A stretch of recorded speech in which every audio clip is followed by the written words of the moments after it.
आयुक्त साहेबांना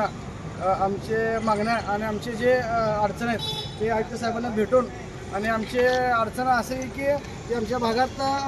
सध्या रस्त्याचं काम चालू आहे, तरी रस्त्याचं काम थांबवून आमचे जे मूलभूत गरजा आहेत त्या किंवा पाण्याचा प्रश्न आहे ते पाण्याचा प्रश्न लवकरात लवकर पाण्याचा प्रश्न सुटावं आणि ड्रेनेजचा एक प्रश्न आहे ते ड्रेनेजचा प्रश्न सुटावं म्हणून आयुक्त साहेबांना भेटून त्यांना निवेदन आणि भारतीय संविधान पुस्तक देऊन त्यांना प्रथमतः त्यांचं स्वागत करून आणि आमची जे मागण्या ते मागणी केली त्यांना आणि त्यांनी 8 दिवसात करण्याची विश्वास दिले. माझ्या प्रभागामध्ये पाण्याची आणि ड्रेनेजची सोय नाही होत आहे आणि रस्ते फोडणीचं काम चालू आहे सध्या. ते काम आम्ही थांबवण्यासाठी आयुक्तांना पत्र दिलेलं आहे, लेखी पत्र दिले आणि कोण होते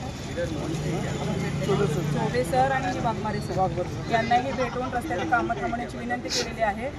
आणि आता सध्या ड्रेनेज आणि पाईपलाईन ह्या दोन्ही गोष्टी झाल्याशिवाय रस्ता करू नये अशी त्यांना नम्र विनंती करून सांगण्यात आलेलं आहे.